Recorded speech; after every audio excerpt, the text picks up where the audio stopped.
El punto de arranque de una política pública es el problema al cual se quiere dar respuesta.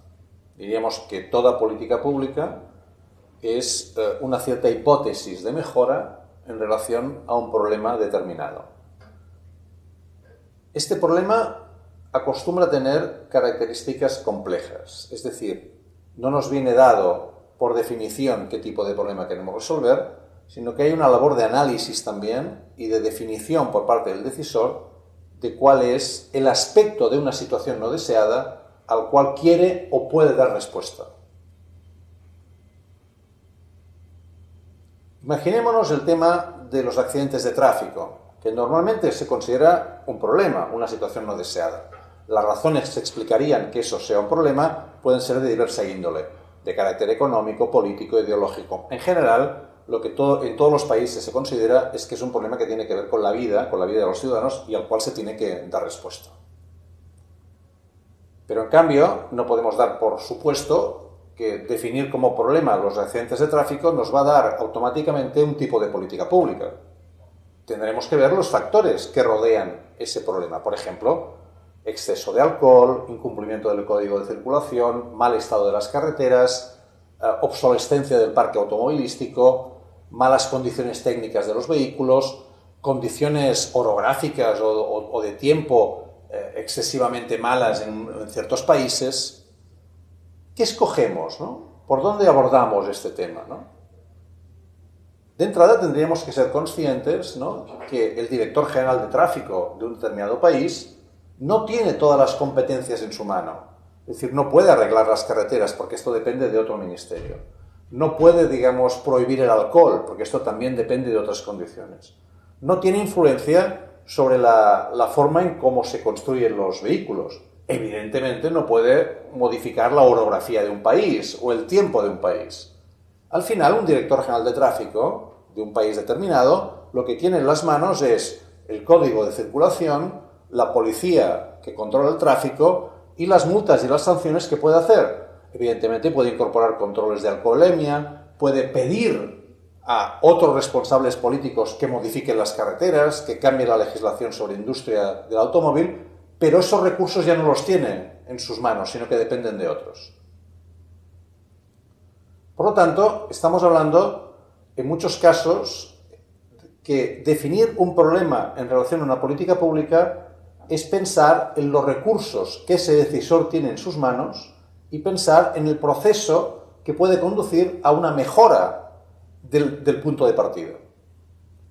Dicho de otra manera, definir un problema es pensar las alternativas de solución.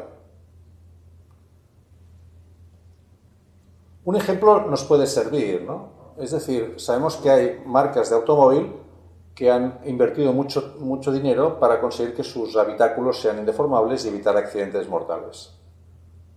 Una posibilidad sería imaginar que hubiera una legislación que hiciera obligatoria esa técnica en todos los tipos de vehículos. Por lo tanto, que obligáramos a tener barras laterales anticolisión, que hubiera ABS obligatorios en todos los automóviles, airbags también obligatorios, etcétera, etcétera. ¿Por qué esto no se da? Es decir, si nosotros priorizamos el que no haya accidentes de tráfico, ¿por qué los gobiernos no, digamos, implementan este tipo de opciones? Porque saben que la industria del automóvil va a reaccionar negativamente, porque esto implicará aumento del precio de los automóviles y, digamos, el precio frontera típico del primer conductor, de los conductores jóvenes que quieren comprarlo a una cierta cantidad, se vería incrementado. Reduciría el número de ventas y esto tendría también efectos en el número de trabajadores que trabajan en la industria del automóvil. Por lo tanto, incluso los sindicatos y no solamente los empresarios estarían en contra de esta opción.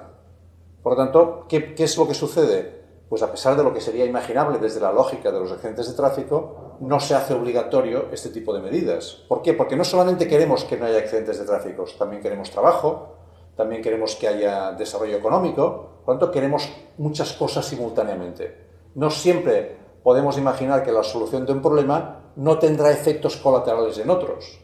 Por lo tanto, el decisor tendrá que pensar qué aspectos de esa situación no deseada es capaz de plantear como respuesta a partir de los recursos que tiene, de los recursos de los demás actores de sus competencias y de sus posibilidades concretas, ¿no?